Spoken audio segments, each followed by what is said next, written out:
Welcome to MedHeads, the weekly show that brings a biopsychosocial focus to issues of the day, along with special guests who will showcase their expertise and enthusiasm about their field of practice. Your host, Dr. Fergal Armstrong. Hello everyone, my name is Dr. Fergal Armstrong and welcome to this MedHeads episode. We're very lucky to have with us Chrissie. Hello Chrissie, how are you? I'm good, thanks Fergal. How are you? I'm good. So Chrissie, the last time we spoke, we covered your experience in detox and the immediate aftermath. So after you said you'd been to, 90 meetings in 90 days, is that right? Yes. Right. That's and right. You were told that you had to do this in detox, and so that was the process that continued. But then what happened? Okay. Then what happened? All right. Well, when you say I was told in detox, it was strongly suggested, So I did what had been strongly suggested. And I certainly, I think I mentioned last time, I wanted to tick the box and I wanted to get that 90 meetings in 90 days. And I suppose as soon as I'd achieved that, I began to feel as though, my sentence might be over. My work here was done and, I'd proven them all wrong. And I'd done what I saw I'd been asked to set out and do. However, looking back on it, obviously they were talking about doing that for much longer. So the 1990 was just to begin with. And I hadn't got a sponsor. I hadn't really looked at the steps, even though it's called, it's a 12-step program, and it hadn't occurred to me that there might actually be 12 steps, to work through. I had basically just sat and listened, and I did identify. I found the stories fascinating, but I began to get restless, irritable, and discontent, and that's technically, that's what happens to me when I'm searching for a way out or when I'm looking for a drink. That's my natural resting state, right. Restless, irritable, discontent. Okay. So during that process of attending 12-step meetings, 90 for 90 days, you didn't think it really applied to you, did you? These were different people. This wasn't your tribe, was it? Yeah, absolutely. I certainly looked for the differences. And unfortunately, I ignored the similarities, and there were many of them. When I say I ignored them, I took them on board, I suppose, but there was always a but. Yes, they're a bit different exactly. They're different in this sense or that sense. And, human beings are, different. We're from all different social walks of life and what have you. And all right. began to think. Here's a question for you. Yes. At that point, do you think you actually had hit truly rock bottom? No, I don't. But it's not, looking back on it, it's not as though I needed to hit more of a physical rock bottom, because physically, there's no question I'd hit a rock bottom. I was in trouble. What I hadn't really grasped was the idea that, that there was no way that I could control my drinking. I hadn't accepted that if I thought long and hard enough about it, I must be able to outthink this. I've got all this knowledge. I'll take it with me and I'll actually use it to my advantage when I'm drinking, So that was my plan. I really thought I'd set all these limits. I understand now that my body's different as well as my mind. I can, all of these things I'd begun to accept, but I hadn't accepted the fact that I could never have a drink again. I really thought that just give me enough time to get well and I'll be back to my, Right. Well, so the funny thing is that thought that you had, that you could actually control your drinking, do you think that was the source of your restlessness, your irritability, and your, what was the other word? The three words, restless, irritable, and discontent. Did you think that you were the one person in that room that could actually control your drinking eventually, as if it was a skill to be mastered? Yeah, absolutely. And, and that's another thing you've touched on something there. I had these sort of delusions of grandeur. I was delusional in thinking that somehow, I was going to be able to do what every other alcoholic in the world hasn't been able to do, and that is, to control my drinking. And the thing is, when I was able to control it, because there were times where I could just really, knuckle down, the fact of the matter was I didn't enjoy it. So, I was either out of control and that's the way I like to drink, or I was controlling it occasionally and it was pointless. So it wasn't, I'd rather not, Right. So, yeah. So let's talk about then the first drink after your detox. You've been to 90 and 90. It really wasn't for you. You were different. You were the one person that could actually control your drinking. You were feeling restless and irritable and discontent. Tell us what happened. So my husband said one Sunday afternoon that he was going to a football match, and I was home with the kids, and they were very young.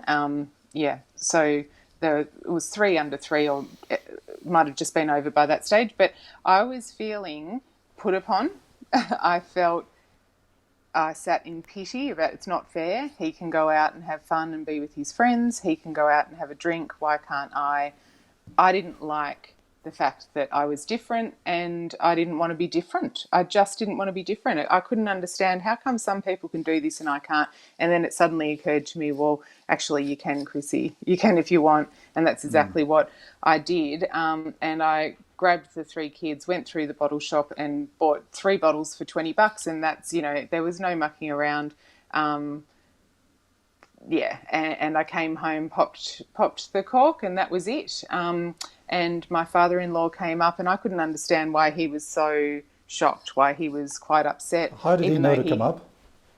My husband called, because I said, I must have texted my husband and said, "I'll just letting you know I'm having a couple of drinks," because that was, my famous, catchphrase, couple of drinks. So, couple of drinks, right. So he was immediately on to his dad, who lives 7 doors down from us, and his dad came up, and of course, his dad was concerned. His dad and his mother, my mother-in-law and father-in-law, played a big role in taking care of our children when I was in treatment. And, I, in my selfishness, did not see that I was doing anything wrong. Like, to me, this was my right. As a human being, I had a right to make choices. And as I said, I've sort of completed my sentence, and this is my time, to have back. So you were of the view that you'd been through detox, you'd done the training, you were ready to do controlled drinking, and this was your right. Yes, absolutely. So you bought 3 bottles of wine, and then what happened? I'm sure my intention would have been to have 3 bottles over 3 nights or something like that. So I had a glass, and immediately I felt what I'd been taught about, which is, in layman's terms, this allergy, this phenomenon of craving. It's something that, I've said before, it becomes this insatiable desire for something. And once I've had that first sip, I can feel it through my muscles, my bones. Something in my thinking says, oh my gosh, you need to do more of this, and you need to do it now.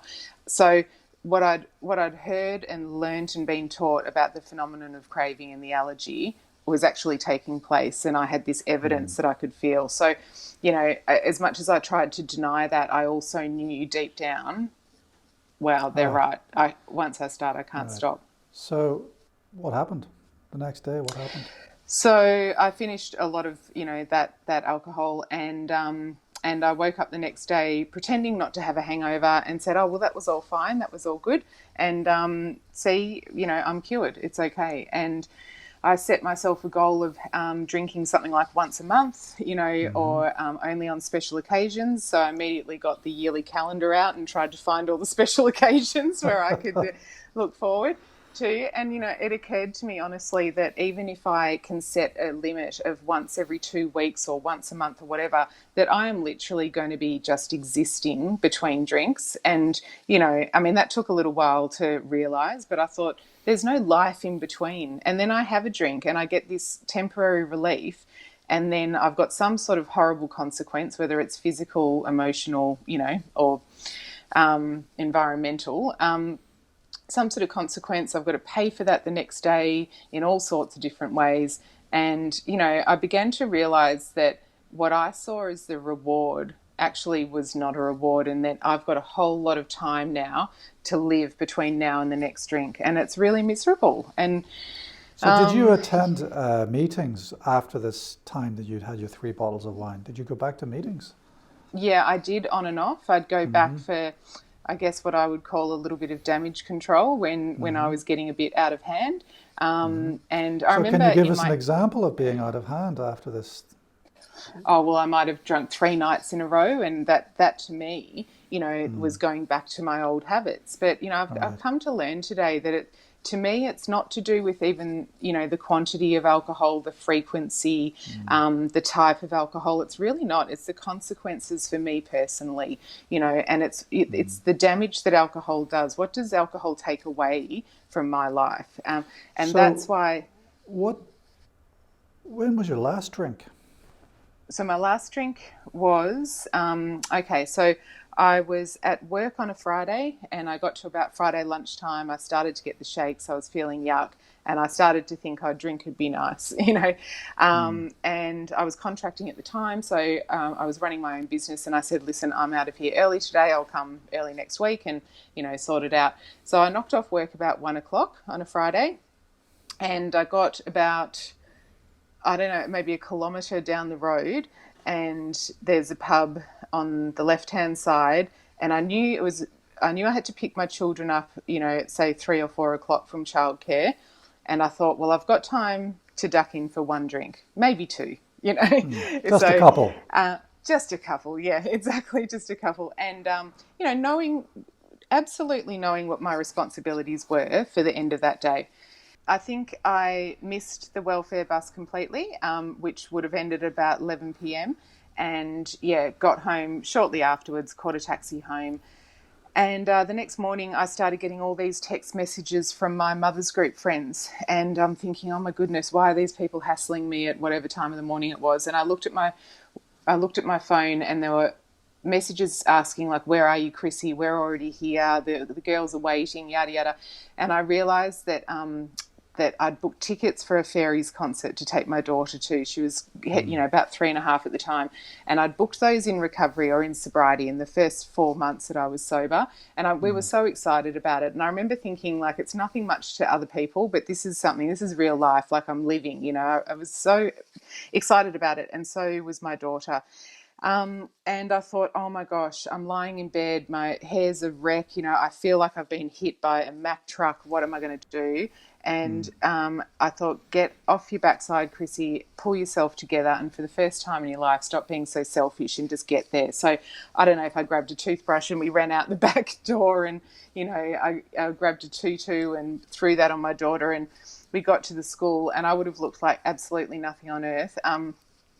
But Ella ran straight down to the stage and started dancing with her friends and all her little, and my mother's group friends were there. It was really, really dark in this hall, and immediately I just felt this overwhelming feeling of sadness, and tears were streaming down my face. You couldn't see it, thank goodness, because it was dark. But I looked at Ella, and something just hit me. I realised they say that it can go from your head to your heart. And honestly, and in that moment, it went from my head to my heart. Like, I knew that I was an alcoholic. Like, deep within, I said, to myself, Chrissie, this is not going to change. You're an alcoholic. I looked at her dancing, and I thought, I'm going to take away every bit of freedom my children have. And actually, I looked up at this stage and said, can you help me? And I got to a meeting that night. Somebody drove me because I was too sick, and I have not had a drink from that day forward. I did a few other things, though, as well as that, in order to stay sober. But, that was my last drink. So that hit you. You had that moment of realization, that visceral realization that you were an alcoholic you couldn't control. And then you really engaged in AA. Then I really did. Tell us about that step when you really did say and accepted that you had to do this program. So I'll start again. We mentioned AA. I can't say that. Start again. Cut that bit out.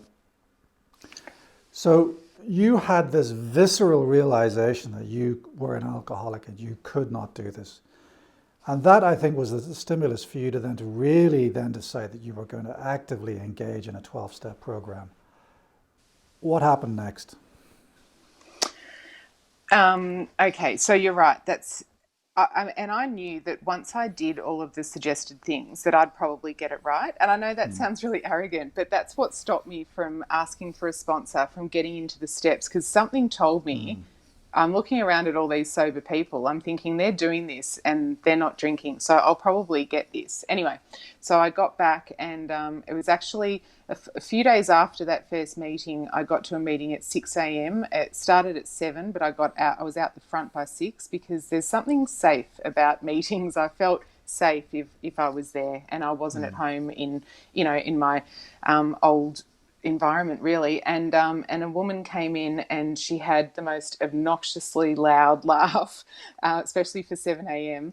But she was just hilarious. But she was loving life. She was so free. She looked happy, joyous, and free. And she spoke about the program of action, the 12 steps. And she said to me, and I just bawled my eyes out this entire meeting. And at the end, she held my hand and she said, "Darling, would you like me to be your sponsor?" And I looked at her.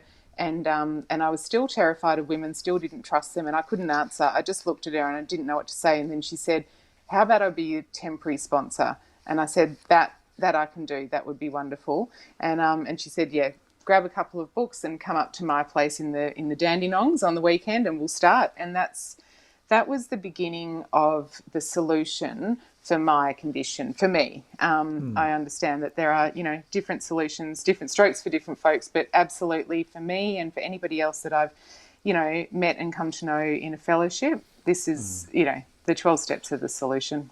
So the conviction that you had to get to the 12-step program, was that then superseded by a conviction that you had to internalize the 12-step program's ideology? Yeah, it was. What happened then? So it's difficult to explain. So I had a woman basically freely give to me what was freely given to her, and that was a whole lot of time, a whole lot of patience, a whole lot of love and tolerance. And we went through 2 books, and one was written in 1935, and it's as apt today as it was back then. It still has, the same, it's an instruction manual essentially, and I was told to accept that I am powerless over alcohol, which is not always, that was obviously my difficulty for 20 years. Accept that I'm powerless, come to believe that maybe, being that alcohol is bigger than me and stronger than me and has shown that to me many times, maybe I might need to get a power greater than myself in order to fight fire with fire. So that made sense. It asked me to, hand your will and your life over. Basically, it asked me to almost surrender and say, you know what, I'm really bad at running my own life just on my own. Like maybe something else or someone else or, a whole lot of people could help me manage a little more easily. That was the truth. Then I did a whole lot of inventory, which again told me the truth about myself. It looked at the dishonesty, the fear, the self-pity, the selfishness, the self-righteousness, the grandiosity, the low self-esteem, you name it. And they're all the things that leave me restless and irritable and discontent. Like when I don't know, when I can't acknowledge those things and look at them and write them down, which I do every night in a step 10 review, when I can't see my defects of character, I don't know what needs changing. So I've got no tools but to blame you, to blame, doctors, husbands, mothers, fathers, whatever. I'm certainly not going to look at myself, but this program gets me to look at myself. And I guess that's why some people object to it, because some people don't like to look at themselves, but that's where the answer is. Was there a time when you realized this is real? This really does affect me. This is an internal message that I can accept. I mean, did that have a reaction in you? Yeah, I think I was 4 months sober for the last time, and I'd been seeing my sponsor, and she had moved down to Croydon from up in the hills, and I didn't know her phone number, but I knew her new address. And I don't know what it was that morning, but for some reason, I think I'd been through the first 3 steps for the first time ever. Not only was I not just drinking like just for today, I really felt like maybe this was going to work. Like maybe I'd found the answer. For the first time in my life, I had hope, like real hope. And it wasn't faith, just it wasn't blind faith. I guess it was beginning to be faith based on experience. I was having these nice experiences. And anyway, I rocked up to her place. I'd never met her husband. I was bawling my eyes out with complete relief and happiness. And he opened the door and he said, "Oh my God, you'd be here for Trish." like, and I said, "I'm so sorry, I haven't called ahead, but is that all right?" And anyway, I came flopping into her bedroom onto my knees, this like overly dramatic, ridiculous scene. But she laughed her head off, and we both I was literally rolling around on the carpet laughing because again, it's so hard to put this stuff into words. I just knew that, oh my gosh, like this ludicrous sounding program, this crazy, stuff, this is actually working. And Right. So it took you a good few goes at engaging before the inherent truth of the program really settled down in your gut, where you realized it was going to be for you. Yeah. When we talk about 12 steps, there's a lot of resistance to it. What do you think? Where do you think the resistance comes from? I think a couple of things. One, I've mentioned that we have to look at ourselves, and some people are hell-bent on still blaming others. Most of us come in blaming them, those and they. So that's the difficult part. It's arguably the biggest barrier is the word God, and everybody thinking that it's a religious program. And so this that concept would of the make higher sense. power, isn't it? Yeah. So tell us about what that higher power means, and how did you get over that issue? In the end, I was desperate enough to, like that gift of desperation. I really, I had no choice but to leave a crack in the door open. My sponsor said to me, "Chrissie, as long as you don't say absolutely not, as long as you just say maybe, why don't we sit down and read a book?" Because I said to her in the beginning, "I don't believe in this God stuff." And she said, "That's fine. Can you read a book?" And I said, "I can do that." And that's what I needed to, that whole concept has developed over a long period of time, and it changes. I still don't know what my higher power or God is, and actually I'm scared about anyone who says, "I know who God is." I don't want to know you, because that's weird. Like, who does know that stuff? So just to be clear, you don't need to have a religious faith to actively not. and productively engage in a 12-step program. And so the belief in the higher power, belief in God, doesn't... We have a lot of atheists, agnostics, that a lot of people will use the program or the principles of a 12-step program, or the principles, to as their higher power. So not even, and that will work for a lot of people. I would just really say to people to not use that or have that as a barrier, because the walls will come down. Like, it's really, for me, the freedom is in what we call the house cleaning steps 4 to 9. Just clear up the wreckage of the past, have a look at yourself, look at the truth, set about restoring relationships, making amends where you can, and that can be over a lot of years. That doesn't have to scare people either. Some people get scared by it. I was able to restore relationships with my father. I was able to nurse him when he died, when, there was a stage in my life where I wanted both of my parents to die. Buggy, you know what I mean? Because I was so angry with them. And yet I was able to, there's so much repairing and restoration that goes on. And then in the last steps, what I get to is continually having a look at myself, but trusting in something that's bigger than me. And the best step is the last one, where I get out and start helping somebody else, and I become of service, and I become useful, and I've got a purpose, and I don't just bleed from society the way that I used to, do, even if it was in a public health system. I mean, that's a very interesting point, that you find the most validating the fact that you have now got a higher purpose. I mean, that alludes to the concept of eudaimonia. So eudaimonia is this concept where you have the benefit, you have a higher purpose in life that guides your life, which is different from hedonia, which is pleasure. So, for optimal psychiatric and mental health, you need the appropriate combination of purpose and pleasure. But you find that your purpose is given to you by this 12-step program, and you derive a lot of grounding and a lot of support from that. Absolutely. That you've just, you've put it perfectly. And that's, people say, how do you stay sober? And that's how I stay sober. My primary purpose is to stay sober and to help other alcoholics achieve sobriety. And I'll be doing that until the day, I leave the planet.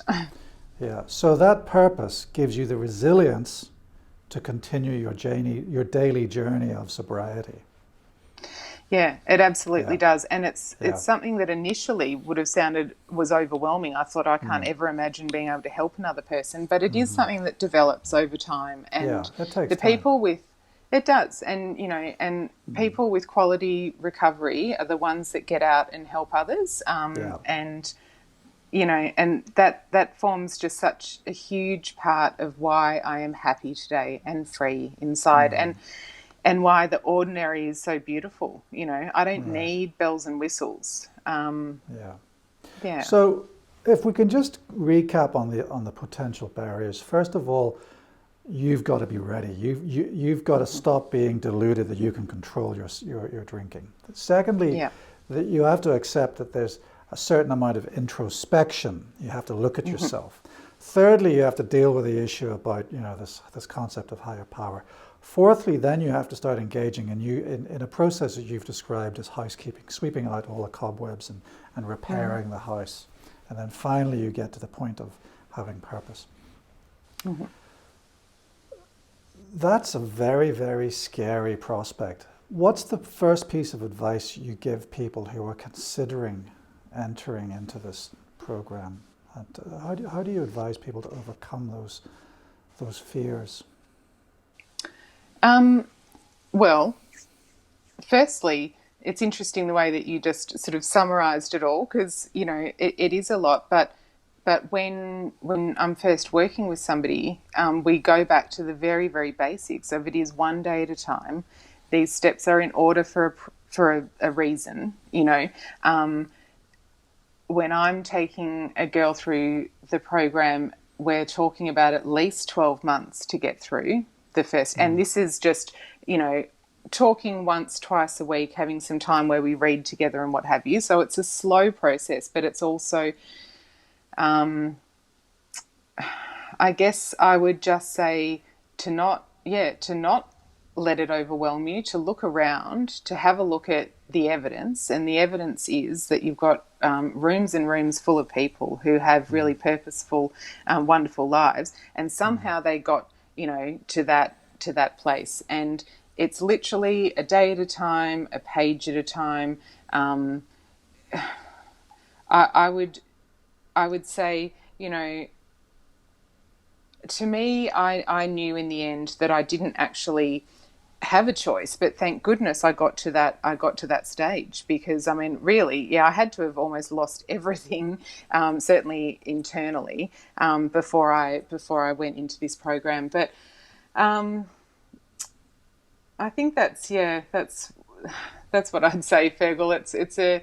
It's a big question, really, because it's not often that we sit down and explain the steps all at once, because they can seem overwhelming. But I just say to girls, a lot of it is starting to build relationships as well. I was completely unable to sort of to maintain or to create sort of meaningful relationships, you know. And so I've been able to do that over the last 9 or 10 years. And so now I know when I'm speaking with a newcomer, I know she's in that same position that I was in, you know, that she's finding it hard just to string a sentence, much less, you know, get her head around all this stuff. So, and I think that's really important to emphasize to anyone watching this, is that when you go to a 12-step program meeting, you are surrounded by people. If they are in sobriety, they know exactly what you are going through. Yeah. This brings me back to a point that I want to draw out as well. That there's not necessarily one meeting fits all. There's lots of meetings, but there are meetings where it's all about the horror stories, and yet there are also meetings wherein it's all about the recovery. Can you tell us about that distinction? Yeah, so the ID meetings are the ones that I did sit in for 1990 without knowing that there were more recovery-based meetings. Sorry, what's ID? So they are, so ID meaning identification. So people will get up and they do the class. Well, so the newcomer is supposed to identify, and most will if they've got a drinking problem. And so I guess the format is that you share about what it was like, what happened, what it's like today. But based on that format, you hear exactly what you said, the train wrecks, you know, bashing, crashing. And that was my opportunity to look for the differences. Whereas later, when I met my sponsor, she took me for the first time to a recovery-based meeting where it was a guest sharer who shared on something to do with the steps and something to do with how the steps work in their life. And, you know, it was...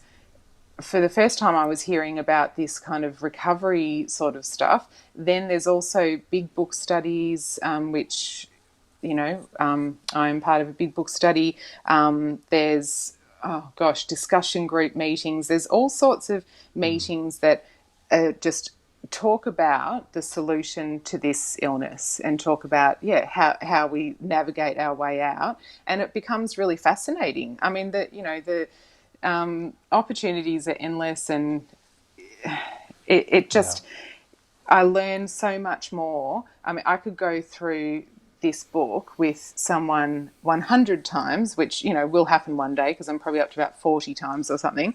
And I see something new every time. And someone asked me, like, oh my gosh, don't you get bored with this same book? And I said, it's like when you're watching the best movie you've ever seen in your entire life, and if I've got to watch it on my own, that's going to get boring. But if I'm going to watch it with someone who's never seen it, like, I'm going to love it just as much because I'm waiting for them to get the, you know, the punchline or whatever. And that's what it's like. Like, I just continue to see the little bits that I missed last time, and I continue to grow, and I love watching the lights come on in people's eyes, and that literally happens. You see the transformation. It's pretty incredible, actually.